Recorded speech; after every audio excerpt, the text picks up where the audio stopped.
जी माता जी। Hare Krishna. Hare Krishna. Welcome you all in the class. आज की क्लास में आप सभी का बहुत बहुत स्वागत है। आज हम शिल प्रभुपाद की स्मॉल बुक पढ़ रहे हैं, कृष्ण भावनामृत एक अनुपम उपहार, चैप्टर नंबर 7, कृष्ण भावनामृत में मुक्ति। तो हमने इस चैप्टर को पढ़ा था कुछ पोर्शन, लेकिन क्योंकि काफी गैप हो गया था, फिर भगवद गीता डिस्ट्रीब्यूशन हम लोग कर रहे थे, तो आइए हम इसको से रीड कर लेते हैं। तो शुरू करने से पहले हम प्रेयर।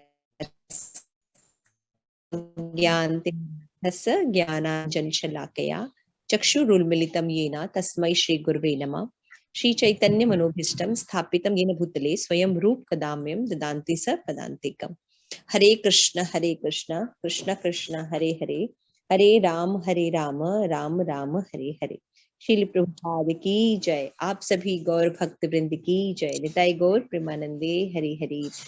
यस कीर्ति ठाकुर, कृपया पढ़ने की कोशिश कीजिए। You have PDF?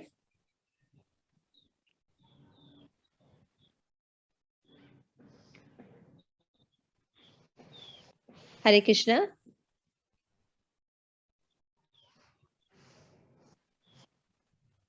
Kirti is there? Narasimha स्तुति माता जी आप पढ़ोगे? पढ़ो माता जी। हरे कृष्णा माता जी, मैं पढ़ूं?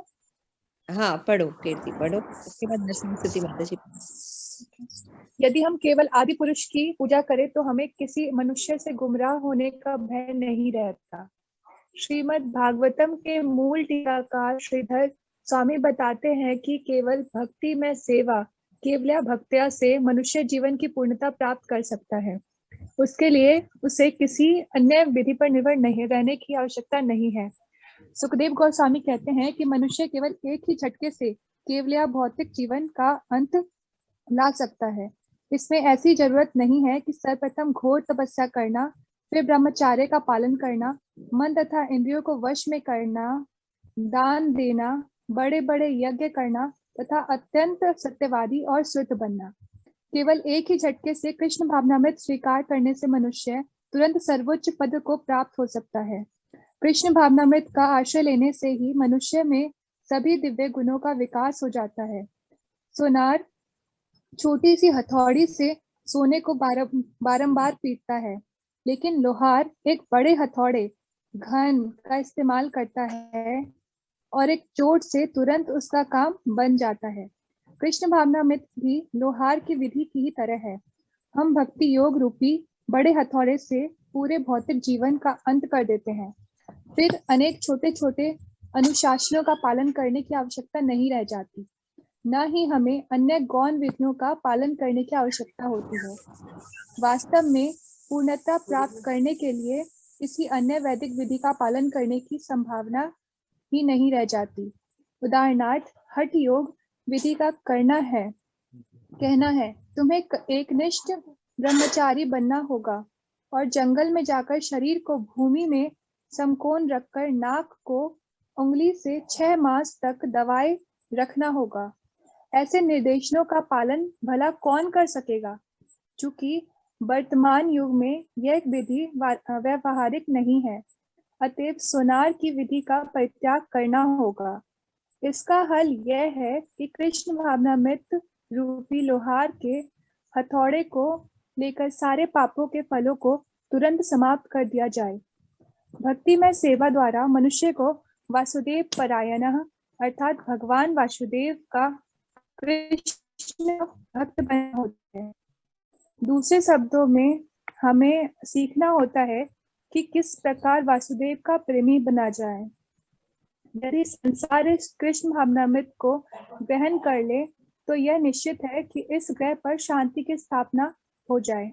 इस समय पृथ्वी तेजी से नारकीय लोक बन रही है, और यदि यह कृष्ण भावनामृत ग्रहण नहीं किया जाता है तो शिक्षा तथा आर्थिक विकास में चाहे कितनी ही प्रगति क्यों न हो ले, नारकीय अवस्था बढ़ती ही जाएगी।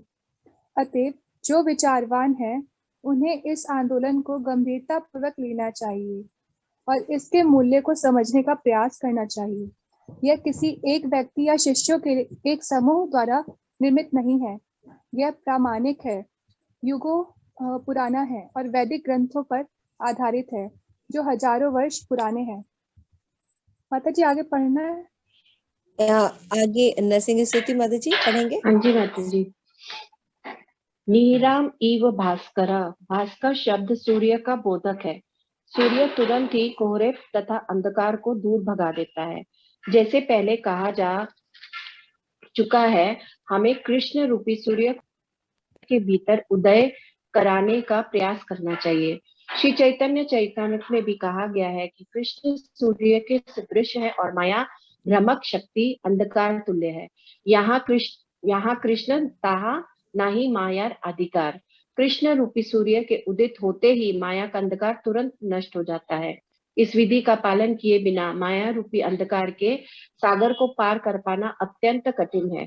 यदि हम लोगों को केवल कृष्ण अर्थात भगवान की शरण में जाने की शिक्षा दे तो मोह माया का सारा कोहरा विलीन हो जाएगा। यह विधि अत्यंत सरल है। हरे कृष्णा कृष्ण कृष्ण हरे हरे, हरे राम राम राम हरे हरे। कीर्तन करो। मनुष्य जितना ही अधिक जप करता है उतना अधिक उसका विगत जन्मों का अंधकार दूर होता है। चेतो दर्पण मार्जनम। जप या कीर्तन के द्वारा मनुष्य अपने मन रूपी दर्पण की धूल को साफ कर सकता है और फिर वस्तुओं को स्पष्ट रूप से देख सकता है। इस प्रकार वह जान सकेगा कि वह क्या है, ईश्वर क्या है, ये संसार क्या है, इस जगत में ईश्वर के साथ हमारा संबंध क्या है, इस संसार में किस तरह रहा जाए और हमारा अगला जन्म क्या होगा। ऐसे ज्ञान की शिक्षा स्कूलों में नहीं दी जाती। वहां तो उसे केवल यही शिक्षा दी जाती है कि इंद्रिय तृप्ति की चीजों को कैसे प्राप्त करना तथा उसे कैसे बनाना। मनुष्य भौतिक प्रकृति पर विजय पाने का प्रयास में निरंतर कठिन संघर्ष करता रहता है, लेकिन वह जिस सुविधा को उत्पन्न करने में सफल हो जाता है उसके साथ असुविधा भी उत्पन्न कर लेता है। उदाहरणार्थ, हाल ही में कुछ इंजीनियरों ने एक ऐसा हवाई जहाज तैयार किया जो अत्यधिक वेग से बिना किसी भय से उड़ सकता है, किंतु जब वह हवाई जहाज उड़ता है तो वह सारे शहर में कितनी जगह खिड़कियां को तोड़ देता है। इस तरह हमारा समय अनेकानेक मशीनों को तैयार करने में व्यर्थ जाता रहता है, जिनसे हमें क्षणिक तथा कृत्रिम सुविधा प्राप्त होती है, किंतु उसी के साथ उसी अनुपात में असुविधाएं भी प्राप्त होती है। यह कर्म के नियम का एक अंग है। क्रिया एवं प्रतिक्रिया का सिद्धांत। हम जो कुछ भी करते हैं उसकी एक प्रतिक्रिया होती है जिससे हम बंध जाते हैं। उसका उल्लेख भगवद गीता 3.9 में हुआ है। यद्यथार्थ कर्मणो अन्यत्र लोक अयम कर्म बंधना तदार्थ कर्म कौन्तेय मुक्त संग समाचर। आगे पढ़ू माता जी। यस, इसके बाद वो है शिल्पी, यू कैन रीड इट। शिल्पी जी माता जी। हरे कृष्ण। विष्णु के लिए यज्ञ रूप में कर्म करना अनिवार्य है, अन्यथा कर्म मनुष्य को इस भौतिक संसार से बांध देता है। इसीलिए हे कुंती पुत्र, तुम उनकी विष्णु की तुष्टि के लिए अपने नियत कर्तव्य को करो। इस प्रकार से तुम अनासक्त तथा बंधन से मुक्त रहोगे। जब मनुष्य इंद्रिय तृप्ति के लिए कर्म करता है, चाहे वो अच्छा कर्म हो या बुरा, तो वह कर्म उसे बांध लेता है। लेकिन यदि वह कृष्ण के लिए कर्म करता है, यज्ञार्थात कर्मणो, तो वह मुक्त हो जाएगा, चाहे उसका कर्म कैसा भी हो। सुखदेव गोस्वामी केवल अनन्य भक्ति की संस्तुति ही नहीं करते, अपितु वे आगे ये भी कहते हैं कि भक्ति में सेवा से मनुष्य के पाप कर्मों का निषेध हो जाएगा। हम में से प्रत्येक व्यक्ति न्यूनाधिक पापी है, क्योंकि यदि पापी ना होते तो हमें भौतिक शरीर में ना डाला जाता। ज्यों ही मनुष्य पापी जीवन से मुक्त हो जाता है, उसे मुक्ति मिल जाती है और वह आध्यात्मिक शरीर पाकर वैकुंठ लोक चला जाता है। ये पूरी प्रक्रिया पाप पूर्ण या भौतिक जीवन के कलमश से अपने आप को शुद्ध करने के लिए है। सुखदेव गोस्वामी ने कहा, हे राजन, जो लोग पापी है वह तप आदि भी अर्थात तपस्या करके पाप के कलमश से शुद्ध हो सकते हैं, लेकिन सुखदेव जी ने ये भी कहा कि इस तपस्या की प्रक्रिया के द्वारा कोई पूरी तरह शुद्ध नहीं हो सकता। ऐसे योगियों के अनेक उदाहरण दिए जाते हैं जिन्होंने तपस्या की किंतु वह पूरी तरह शुद्ध नहीं हो सके। उदाहरणार्थ विश्वामित्र मुनि क्षत्रिय थे जो ब्राह्मण बनना चाहते थे, अतः उन्होंने तपस्या करनी प्रारंभ की, किंतु बाद में वह स्वर्ग की अप्सरा मेनका के शिकार बने। चूंकि विश्वामित्र विशुद्ध नहीं थे, अतः वे मेनका के प्रेम पाश में फंस गए, जिससे उन्हें एक संतान प्राप्त हुई। इसलिए कहा जाता है कि यदि कोई तपस्या भी करे तो सांसारिक परिस्थितियां इतनी जटिल होती हैं कि वे घूम फिरकर मनुष्य को प्रकृति के भौतिक गुणों में फंसा लेती है। ऐसे सन्यासियों के भी अनेक उदाहरण हैं जिन्होंने संसार को मिथ्या बताकर ये कहते हुए छोड़ दिया, अब मुझे ब्रह्म की ओर मुड़ने दो। लेकिन जब वे अस्पताल खोलते हैं और परोपकारी एवं कल्याण के कार्य करते हैं तो वह पुनः संसार के कर्म में फंस जाते हैं। यदि जगत मिथ्या है तो वह कल्याणकारों की ओर आकर्षित होते ही क्यों हैं? कृष्ण भावनामृत का दर्शन ये मानता है कि ये संसार मिथ्या नहीं अपितु अस्थायी है। ईश्वर ने ये जगत बनाया है और ईश्वर सत्य है, अतएव उनकी सृष्टि किस तरह मिथ्या हो सकती है? चूंकि ये ईश्वर की सृष्टि है और ईश्वर परम सत्य है, अतएव ये सृष्टि भी सत्य है। हम केवल भ्रमणा के कारण इसे अन्यथा देखते हैं। जगत एक तथ्य है, लेकिन है अस्थायी तथ्य। मनुष्य इस संसार की किसी भी वस्तु को अपनी संपत्ति होने का दावा कर सकता है, लेकिन ये दावा झूठा है। ये तथ्य है कि ये संपत्ति किसी की है, लेकिन है ईश्वर की। ईशावास्यम इदम सर्वम। इसका अर्थ ये नहीं है कि ये संपत्ति मिथ्या है। यदि कुछ मिथ्या है तो इस संपत्ति के लिए किए जाने वाले दावा मिथ्या है, क्योंकि ये इस गर्वित मिथ्या भावना पर आश्रित है कि व्यक्ति खुद ही उसका स्वामी या ईश्वर है। हर व्यक्ति पहले किसी वस्तु का स्वामी बनना चाहता है, फिर मंत्री, तब अध्यक्ष और अंत में ईश्वर। जब और सब कुछ विफल हो जाता है तो जीव ईश्वर बनना चाहता है। प्रवृत्ति तो सबसे महान बनने की होती है, लेकिन ये तथ्य अपनी जगह रहता है कि ईश्वर महानतम है और उनकी तुलना में जीव अत्यंत सूक्ष्म है। ना तो सूक्ष्मतम मिथ्या है, ना महानतम मिथ्या है। लेकिन जब सूक्ष्म ये सोचता है कि वह महान है तो ये मिथ्या है। माता जी आगे भी आगे भूमिका पढ़िए माता जी। एक मिनट।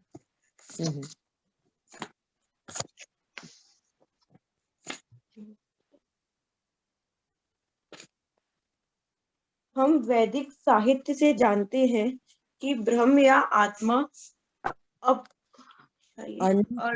अणुरणीयाम सम अणु से भी छोटा एवं महत्व महियांसम महानतम से भी अधिक महान है।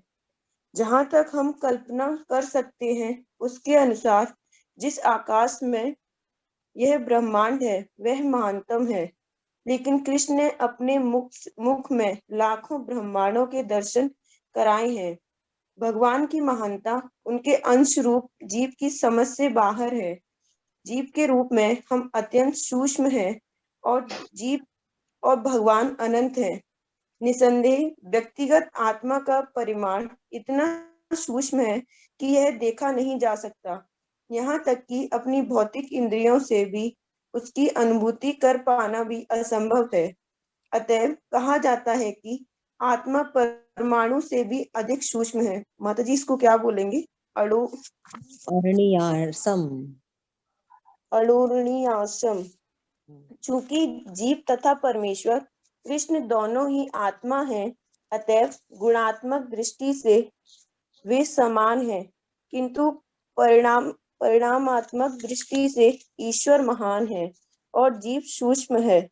इस तथ्य को वैदिक सूचना के आधार पर तुरंत स्वीकार किया जा सकता है। ब्रह्म संहिता में कहा गया है कि यस्येक निश्चति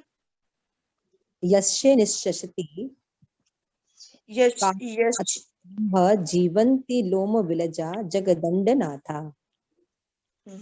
जब भगवान तो करोड़ों ब्रह्मांड उनके शरीर से बाहर आते हैं और जब वे श्वास भीतर लेते हैं तो वे सब अदृश्य हो जाते हैं। इस तरह केवल उनके श्वास लेने से ही करोड़ों ब्रह्मांड बनते हैं तथा लय होते रहते हैं। यदि हकीकत यह है तो फिर जीव किस तरह किसी वस्तु पर अपना स्वामित्व जता सकते हैं? जीव की स्थिति तब तक कुछ सुरक्षित कही जा सकती है जब तक वह झूठे तौर पर अपने को भगवान या स्वामी घोषित नहीं करता। अपने आप को भगवान होने का दावा करना भी एक फैशन बन चुका है और मूर्ख लोग ऐसे दावों को मानते हैं। लेकिन वैदिक ग्रंथों से हम समझ सकते हैं कि भगवान इतने सस्ते नहीं है। माता जी आगे पढ़ूं? नहीं, ठीक है, तो आज हम यहाँ तक पढ़ते हैं। इसको पहले हम समझ लेते हैं, क्योंकि शिल प्रभुपाद इस लेसन में ऐसे बहुत से सिद्धांत हमें देने वाले हैं, तो इसे समझना बहुत जरूरी है। तो लेसन का नाम है कृष्ण भावनामृत में मुक्ति, यानी कृष्ण कॉन्शियसनेस ही एक ऐसा मार्ग है जिसमें आकर जीव जो है अपनी सही पहचान शाश्वत सुख में स्टैब्लिश हो सकता है। तो अगर प्रभुपाद ऐसा कह रहे हैं तो इसका क्या मतलब है कि योग के द्वारा, ज्ञान के द्वारा या कर्म के द्वारा क्या भगवान को प्राप्त नहीं किया जा सकता? तो ये बहुत ही साइंटिफिकली शास्त्रों के आधार पर बताया गया है कि केवल कृष्णा कॉन्शियसनेस मार्ग के द्वारा ही जीव जो है वास्तविक शाश्वत लाभ या मुक्ति प्राप्त कर सकता है, जिसकी वो तलाश कर रहा है। तो आइए देखते हैं विभिन्न पहलुओं को। तो श्रील प्रभुपाद फर्स्ट पैराग्राफ में कहते हैं कि यदि हम ऑथेंटिक सोर्स से नॉलेज लेते हैं, प्रामाणिक स्रोत्र से नॉलेज लेते हैं, तो जब हम गीता भागवत जो है प्रामाणिक गुरुओं के द्वारा जब हम पढ़ेंगे तो हम स्वीकार करेंगे कि ईश्वर कौन है। तो जैसे ही गीता पढ़ेंगे, भागवत पढ़ेंगे, उसमें बताया गया है कि ईश्वरः परमः कृष्ण सच्चिदानंद विग्रह, कि भगवान कृष्ण जो है वो ईश्वर है। जब ये बात इस्टेब्लिश हो जाती है कि भगवान कौन है, कृष्ण भगवान है, बाकी सब देवी देवता है उनके द्वारा स्थापित। तो आदि पुरुष की पूजा अगर कोई व्यक्ति करना शुरू कर लेता है, इस पॉइंट पर अगर जीव आ जाता है, तो उसका जो गुमराह है या जो भटकाव है, जो अपने हैप्पीनेस के लिए वो इधर उधर भटक रहा है, उसका ये भटकाव जो है वो दूर हो जाता है। क्योंकि एक्चुअल पोजीशन है कि भगवान कृष्ण जो है वो भगवान है और हम उनके अंश। ये सब श्रीमद् भागवतम में लिखा हुआ है। तो जब हम उनकी प्रेममयी सेवा करते हैं, क्योंकि हम उनके पार्ट हैं, तो जब हम उनकी प्रेममयी सेवा करते हैं तब जाके जीव में पूर्णता आती है, हमको पूर्णता का एहसास होता है।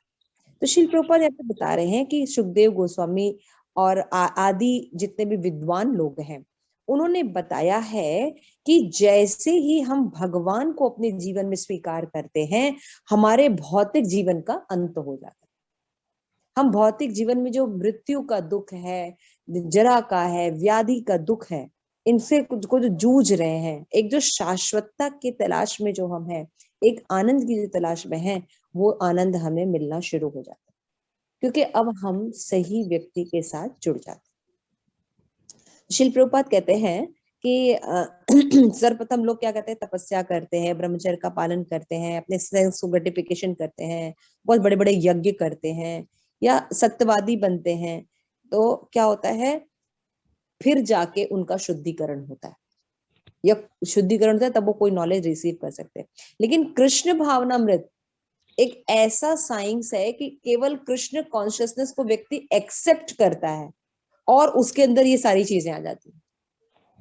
एक जो कृष्ण कॉन्शियसनेस व्यक्ति है वो ब्रह्मचारी भी होता है, वो तपस्वी भी होता है, उसकी इंद्रियां भी संयमित रहती हैं, वो बड़े बड़े दान पुण्य भी करता है, यज्ञ भी करता है, शुद्ध भी हो जाता है, एक साथ हो जाती है सारी चीजें। श्रील प्रभुपाद यहाँ पे बहुत अच्छा एग्जाम्पल देते हैं कि जैसे कि एक सोनार होता है, वो सोने को पीटता है, तो उसके पास छोटी सी हथौड़ी होती है, तो सोने को थोड़ा थोड़ा करके पीटता है। लेकिन हथौड़ा जो लोहार का बड़ा सा होता है, खूब बड़ा होता है, और एक हथौड़ा अगर पड़ता है तो पूरी रॉड जो है लोहे की वो सीधी हो जाती है। श्री प्रभुपाद कहते थे कृष्णा कॉन्शियसनेस जो है वो लोहार के हथौड़े जैसा, कि एक प्रहार में ही सब कुछ आ जाता है, व्यक्ति जीवन भी अच्छा हो जाता है, वो ब्रह्मचारी भी हो जाता है, उसका जीवन के लक्ष्य भी मिल जाते हैं, वो यज्ञ भी संपन्न कर लेता है, एवरीथिंग इज देयर। इसलिए श्रील प्रभुपाद कह रहे हैं कि कृष्ण कॉन्शियस व्यक्ति जो है, छोटे छोटे अलग अलग चीजों में जाने की जरूरत नहीं होती है, वो एक साथ सारी चीजों का पालन करता है और इंद्रियां भी उसकी संयमित रहती है और जीवन भी सफल हो जाता है। तो यहाँ पे बताया कि भक्ति में सेवा के द्वारा यानी वासुदेव परायण, वासुदेव या कृष्ण का भक्त बनना ही जीवन की मेन लक्ष्य है। क्योंकि वसुदेव का अगर कोई व्यक्ति प्रेमी बन जाता है या कृष्ण कॉन्शियसनेस को ग्रहण कर लेता है तो तुरंत उसकी स्थिति जो है वो शांत हो जाती है, उसके जीवन में शांति और संपन्नता आ जाती है, क्योंकि this is the right position. जैसे किसी भी चीज की अपनी ओरिजिनल पोजीशन है, जब वो अपनी ओरिजिनल पोजीशन में आता है तो अपने आप वो ठीक हो जाता है। उसी तरह से जीव जब अपनी ओरिजिनल पोजीशन में आता है और ओरिजिनल भगवान की सेवा करने लगता है जिसका वो अंश है, तभी उसको शांति मिलती है। इस दुनिया में अलग अलग कार्य करके भी जीव शांत नहीं हो पाता। इसीलिए कहा गया है कि कृष्ण कॉन्शियसनेस ही एक मार्ग है जिसमें जीव अपनी शाश्वतता, सुख और शांति प्राप्त कर सकता है। यहाँ पर शिल प्रभुपाद कह रहे हैं लेकिन आजकल क्या है, हम केवल कृष्ण कॉन्शियसनेस बात को छोड़कर बाकी सारी चीजों को एक्सेप्ट किए हुए हैं। इसीलिए हम देख रहे हैं कि नारकीय जीवन हमें देखने को मिल रहा है। देखिए कोरोना वायरस, फिर ये वायरस, वो दुख है ना, मर्डर कर देना, आंदोलन होना, बहुत हर तरह से आदि दैविक, आदि भौतिक, आदि आध्यात्मिक सभी क्लेश देखने को मिल रहा है। हर तरह से जो है वो दुखी होता है ना। लेकिन अगर प्रभुपाद कहते हैं, अभी भी प्रभुपाद कहते हैं, अगर कोई कृष्ण कॉन्शियसनेस को एक्सेप्ट कर लेता है तो भगवान उसका भार वहन करते हैं, उसकी समस्त आवश्यकताओं की पूर्ति भगवान करने लगते हैं। जब बताया गया कि निराहारम एवं भास्कर, यानी भास्कर किसको कहते हैं? सूरज को कहते हैं। जैसे अंधेरा रहे, अभी सूरज आ जाए तो क्या होगा, हमें अंधेरा भगाने के लिए कोई काम नहीं करना पड़ेगा, अपने आप अंधेरा चले जाएगा। उसी तरह से जैसे ही हम अपने जीवन में कृष्ण को शामिल करते हैं, प्रामाणिक साधन से भगवान की भक्ति करते हैं, वैसे ही हमारे जीवन से माया जो है वो चली जाती है। मनुष्य जितना ही अधिक जप करता है उतना ही अधिक उसका अंधकार दूर हो जाता है। तो कृष्ण कॉन्शियसनेस एक्सेप्ट करने के लिए माध्यम क्या है, मार्ग क्या है?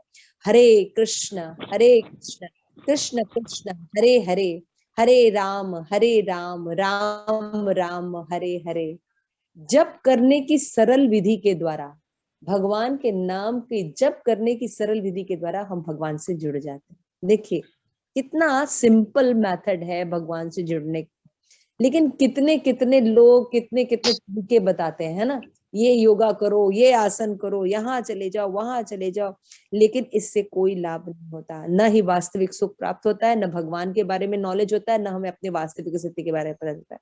लेकिन केवल हरे कृष्ण महामंत्र जप करने से हमें सारी चीजें धीरे धीरे क्लियरिफिकेशन होने लगती है। और इस भक्ति का, जो कि इतनी इंपॉर्टेंट भक्ति है, इतनी इंपॉर्टेंट नॉलेज है, कहीं किसी स्कूल विद्यालय में शिक्षा नहीं दी जाती। केवल ये बताया जाता है कैसे हम धनी बने, कैसे हम इंद्रिय तृप्ति करें, कैसे हम पैसा कमाएं, हाँ, और हम सुखी बनने की कोशिश करते हैं। लेकिन हम देखते हैं कि ये सब करके कोई भी सुखी नहीं। तो हमें देखना पड़ेगा कि हम कहाँ लगे हुए हैं। आज की जो मॉडर्न एजुकेशन है व्यर्थ के कार्यों में जीव को लगाती है, जिसका कोई उपयोग नहीं है। हम हवाई जहाज बना रहे हैं, हम इंद्रिय साधन ढूंढ रहे हैं, हाँ, लेकिन उसका क्या जीवन में फर्क है? एक बहुत ही सुंदर सिद्धांत होता है कि क्रिया एवं प्रतिक्रिया का सिद्धांत। हम जो भी काम करते हैं, जो भी एक्शन करते हैं, उसका रिएक्शन होता ही है। हमको लगता है कोई किसी ने नहीं देखा, लेकिन ऐसा नहीं है। बहुत से साक्षी हैं, हमारे हृदय में परमात्मा है जो कि सदैव हमारे साथ रहते हैं। अग्नि है ना, वायु है, सूर्य है, चंद्र है, ये सब हमारे साक्षी हैं। तो ये हमें देखते, ये हमारे एक्शंस को देखते हैं, उसके साथ समय रिएक्शन प्राप्त होता है। तो इसलिए कहा जाता है कि भगवत गीता के अनुसार रहना चाहिए। भगवत गीता में क्या बताया गया है कि हमें अगर यज्ञ करना है तो भगवान कृष्ण के लिए करना चाहिए। जब हम भगवान के लिए यज्ञ करते हैं तभी हम बंधन मुक्त हो सकते हैं। तो हम कहेंगे यज्ञ कैसे करें? हम हर चीज को यज्ञ बना सकते हैं, है ना। हमारे भोजन को हम यज्ञ बना सकते हैं, हमारे घर जो छोटे छोटे संस्कार हैं जीवन में, है ना, जन्म संस्कार है, विवाह संस्कार है ना, इन सबको भी हम यज्ञ बना सकते हैं, है ना। हम अपने एजुकेशन को, अपनी धन को, अपनी हर चीज को यज्ञ बना सकते हैं।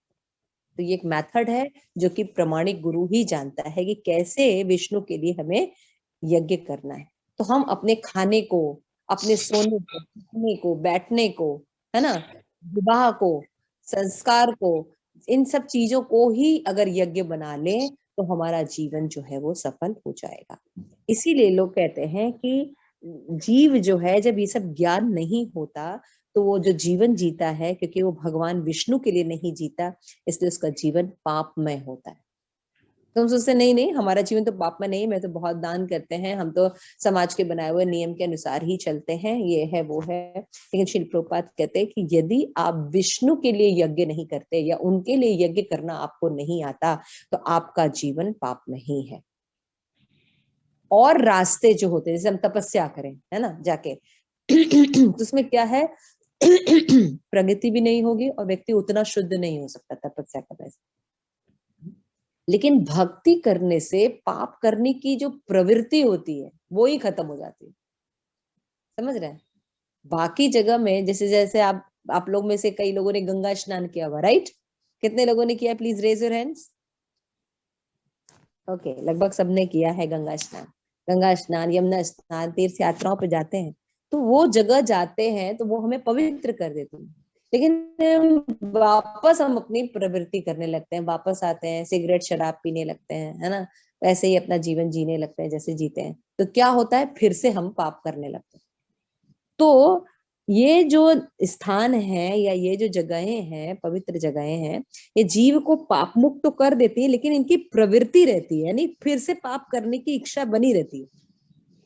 लेकिन भगवत भक्ति की देखिए विशेषता क्या होती है, न केवल आपको पाप से मुक्त करता है बल्कि आपके अंदर पाप करने की प्रवृत्ति भी खत्म हो जाती है।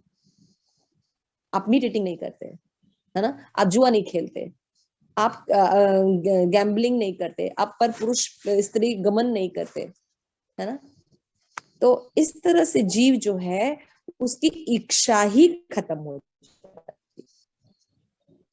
इस संसार में मनुष्य को देखिए कितनी सुंदर बात है ये, कि हमारे अंदर अगर बीज ही खत्म हो जाए पाप का तो हम पाप करेंगे नहीं। हम जो भी एक्शन करेंगे वो यज्ञ करेंगे, हम बातें करेंगे, जैसे अभी देखिए हम लोग बातें कर रहे हैं, है ना, बैठ के हम लोग बातें कर रहे हैं, आप लोग अलग अलग जगहों से सुन रहे हैं, लेकिन हम क्या कर रहे हैं, हम हरि कथा कर रहे हैं। तो ये क्या हो गया, यज्ञ हो गया। तो मैंने अभी आपसे कहा कि हम अपना बात करना, उठना, बैठना, खाना पीना, है ना, धन इकट्ठा करना, नौकरी करना, सब यज्ञ कर सकते हैं। और केवल एक छोटी सी विधि, बहुत ही सरल विधि है, वो है हरे कृष्ण महामंत्र को अपनी लाइफ में इंक्लूड करके और सब कुछ भगवान को ऑफर करने लगे। तो क्या हो जाएगा, हमारा जीवन जो है वो सुंदर हो जाए, क्योंकि हम राइट पर्सन को सर्व कर रहे हैं, इसलिए हमारे जीवन में सुख और शांति आ जाएगी। जब हम सही व्यक्ति की शरणागत स्वीकार करते हैं तो भगवान हमारी हर चीजों से रक्षा करते हैं और हमें दुखों से भी निकाल देते हैं। इसलिए ये सिद्धांत समझना होगा कि सबकी जो जितनी भी प्रॉस्पेरिटी हम देख रहे हैं, सूरज है, पृथ्वी है, जल है, अग्नि है, वायु है, मेरा शरीर है और आसपास जो भी चीजें हैं वो मेरी संपत्ति नहीं है। अगर हमारी संपत्ति होती तो हम लोग को जन्म क्यों, मृत्यु क्यों होती, है ना, बुढ़ापा क्यों आता, रोग क्यों आता, तो ये हमारी संपत्ति नहीं है। ये शास्त्र बताते हैं ये ईर्ष्यावासितम, ये संपत्ति भगवान की है। प्रॉब्लम क्या है, लोगों की प्रॉब्लम है हम महान बनना चाहते हैं। आप लोग जरा अपने आप को बैठ के कभी सोचिएगा, आप देखिए आप कहीं भी जाते हैं तो आप सोचते हैं कि हम टॉप मोस्ट बन जाएं। जब हम ये नहीं कर पाते हैं तो प्रभुपाद कहते हैं हम ईश्वर बनना चाहते हैं, लेकिन हम ईश्वर है नहीं। तो ईश्वर बनना हमारी पोजीशन नहीं है, इसलिए हमें प्रॉब्लम होती है। हमारी पोजीशन दास की है, सर्वेंट बनने की। अगर आप अपनी ओरिजिनल पोजीशन में रहिए सर्वेंट बनने की तो आपको कोई प्रॉब्लम होगी? आपको कोई प्रॉब्लम नहीं हो। लेकिन जब हम अपनी पोजीशन से हटकर भगवान बनने की कोशिश करते हैं वहां प्रॉब्लम शुरू हो जाती है, क्योंकि वो पोजीशन हमारी है नहीं और हम उसको अचीव करना चाहते, तो फिर तरह तरह की प्रॉब्लम के शिकार बनते। तो कितना सुंदर ज्ञान देखिए यहाँ पे शास्त्र हमें देते हैं कि ईशावास्य सिद्धांत है ना, एक्शन और रिएक्शन का सिद्धांत। तो ये सब हमें समझना होगा। भगवान कौन है? कृष्ण है ना, और भक्ति के द्वारा उनसे जुड़ा जा सकता है। तो जो जितने भी वैदिक साहित्य हैं वो बताते हैं कि अणु आत्मा जो है बहुत छोटा है, अणु है, बहुत बहुत सूक्ष्म है कि उसको आंखों से नहीं देखा जा सकता, लेकिन साथ ही साथ बहुत महान भी है। अब इतनी छोटी सी खाई, कहते हैं कि बाल के अग्रभाग के 10,000वें हिस्से के बराबर है हमारी आत्मा का जो साइज, लेकिन वो पूरे शरीर को चलाता है। कितना आश्चर्य है। भगवत गीता में बताते हैं इस बात को भगवान, कितना सूक्ष्म अंश है हमारी आत्मा, जो हमारा एग्जिस्टेंस, लेकिन वो कितना पावरफुल है। इसलिए जीव को परमेश्वर जो है दोनों ही सच्चिदानंद है। देखिए यहाँ पे सिद्धांत बताया जा रहा है, अचिंत्य भेदाभेद सिद्धांत। तो हम ये तीसरा सिद्धांत यहाँ पे सीख रहे हैं। तो यहाँ पे बता रहे हैं कि जीव में और भगवान में रिलेशन क्या है, क्या संबंध है। तो अचिंत्य भेदाभेद तत्व बता रहे हैं। व्हाट इज अचिंत्य भेदा अभेद तत्व? कि हम भगवान से गुण में समान हैं, लेकिन मात्रा में हमारे अंदर डिफरेंस। हम भगवान के ही अंश हैं, इसलिए भगवान के समान ही सच्चिदानंद है गुण में, लेकिन भगवान में घन सच्चिदानंद है और हम एक छोटे से पार्ट है। जैसे समुद्र की खान, समुद्र जो है उसमें जो उसकी जो केमिकल रेशो है वो बहुत बड़ी मात्रा में, लेकिन उसकी समुद्र की एक बूंद में जो सॉल्ट है या और भी कोई केमिकल्स हैं उसकी मात्रा होगी, लेकिन बहुत कम होगी। उसी तरह से जैसे कि आप सोने की खान में, अब सोने की खान में तो बहुत सोना है ना, लेकिन हमारे हाथों में जो अंगूठी है या कानों में जो सोने की बाली है वो छोटा अंश है खान की तुलना में, लेकिन दोनों ही सोना है, गुण दोनों में ही है। जो क्वालिटी सोने की खान में सोने की है वही हमारे हाथ में पहने हुए अंगूठी और कान की बालियों की है, लेकिन मात्रा में अंतर है। ये फिलॉसफी क्लियर है। इसीलिए ब्रह्म संहिता में भी कहा गया है कि भगवान कैसे हैं, कि जैसे हम सांस लेते हैं ऐसे भगवान भी सांस लेते हैं, लेकिन जब भगवान सांस लेते हैं तो भगवान एक बार सांस लेते हैं तो सारा ब्रह्मांड जो है विलय हो जाता है, और जब भगवान छोड़ते हैं तो करोड़ों ब्रह्मांड प्रकट होते हैं। देखिए कितना भगवान के अंदर तेज है। तो इस तरह से कोई भी व्यक्ति अगर स्वामित्व की भावना रखता है तो पहले वो भगवान से मिल ले तो उसका सारा अहंकार जो है वो चला जाएगा कि भगवान क्या क्या कर सकते, क्या जीव कभी कर सकता है? जीव कभी नहीं कर सकता। इसलिए अपनी झूठी पहचान या स्वामी बनने की जो दावा है इसको हमें छोड़ देना होगा, जो कि आजकल फैशन बन गया है। इससे जो मूर्ख लोग हैं वो सोचते हैं कि बस मैं ही सब कुछ हूं, मेरे आगे कोई नहीं है। जब हम ऐसे अहंकार को छोड़ देंगे और अपने अंदर भगवान के दास के रूप में अपनी पोजीशन रखेंगे तो हम सही रूप में मुक्त हो जाएंगे, सही रूप में मुक्त हो जाएंगे। तो यहाँ तक किसी का कोई प्रश्न है? बोल सकते हैं वो लोग। मेरी आवाज आ रही है? जी माता जी आ रही है। माता जी मेरा एक प्रश्न है। यस बेटा। माता जी अभी आपने बोला ना कि जैसे भगवान जब सांस लेते हैं तो क्या बोलते हैं, मतलब बहुत सारे ब्रह्मांड खत्म भी हो जाते हैं, बन भी जाते हैं। तो माता जी फिर भगवान की तो मतलब जो वो लेते होंगे तब उनकी एक सांस में हम कितने ही जन्म ले चुके होंगे ना, मतलब वो बहुत धीरे उनका प्रोसेस चलता होगा। यस यस ऐसा है। जैसे क्या होता है, टाइम जो होता है अलग अलग होता है ना। जैसे भारत में टाइम अलग होता है, अमेरिका में अलग होता है ना। एक ही पृथ्वी पर है लेकिन कहीं रात है, कहीं सवेरा है ना। तो एक ही टाइम होता है लेकिन अलग अलग होता है। जैसे अभी चींटी के लिए देखिए, तो चींटी का जो लाइफ स्पैन है, जीवन काल है, वो मनुष्यों के जीवन काल से बहुत कम होगा, है ना। एक मच्छर का उससे भी कम होगा, है ना। उसी तरह भगवान के साथ जब हमारा कंपेयर किया जाए तो एक्चुअली में भगवान ऐसे सांस लेते हैं, ऐसे हो जाता है, और सांस छोड़ते हैं सबका वो हो जाता है, ब्रह्मांड का क्रिएशन हो जाता है। तो हमारे लिए सोचना बहुत बड़ी बात होती है, लेकिन भगवान के लिए कोई बहुत बड़ी बात नहीं।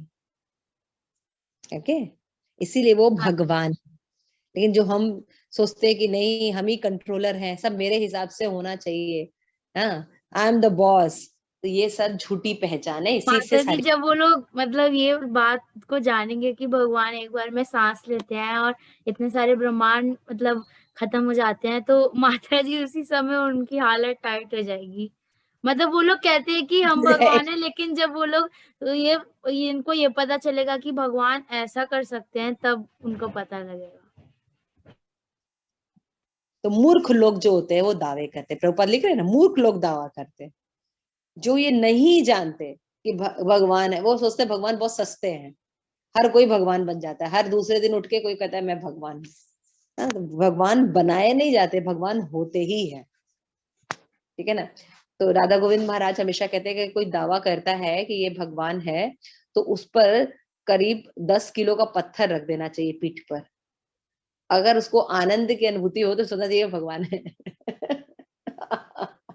क्योंकि भगवान कृष्ण तो कानी उंगली से गिरिराज जी धारण किए थे 7 दिन तक, है ना। तो भगवान का मतलब क्या होता है ये पता होना चाहिए शास्त्र के अनुसार, इसीलिए पढ़ना चाहिए, हमें बेवकूफ नहीं बनना चाहिए, है ना। जैसे कि आजकल साइंटिस्ट लोग या बाकी हमारी एजुकेशन सिस्टम हमें बेवकूफ बनाती है, पूरा नॉलेज नहीं देती है, इसलिए हमें गीता, रामायण, अपने जो सनातन धर्म है उनको पढ़ना चाहिए। और किसी के कोई प्रश्न?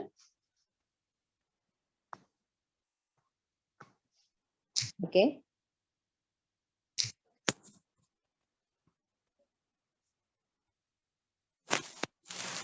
किसी का हैंड रेज है? ओके, मेरे ख्याल से सबको सब समझ में आ गया, राइट शिल्पी, सब समझ में आ गया। माता जी आपने जो एक्सप्लेन किया ना वो बहुत अच्छे से समझ में आ गया, मतलब वो एकदम फीड हो जाता है दिमाग में कि हाँ है कुछ फिलॉसफी जो है एकदम एकदम इससे पता चलता है कि यदि हम अपनी लाइफ में कृष्ण कॉन्शियसनेस को एक्सेप्ट करते हैं तो होल सब में चीजों को एक्सेप्ट करते हैं, तपस्या, ज्ञान, अच्छा बनना, ब्रह्मचर्य, है ना, नॉलेज, हम किसी चीज से मतलब वंचित नहीं रहते। ये होलसम पैच है, और प्लस क्या है कि इसमें हैप्पीनेस हो जाती है जो बाकी जगह एब्सेंट होती है। हैप्पीनेस इन द सेंस शाश्वत हैप्पीनेस, मतलब इसका कभी ये जो अभी आप काम कर रहे हैं भक्ति, इसका कभी नष्ट नहीं होता है। दिस इज द मतलब एडवांटेज।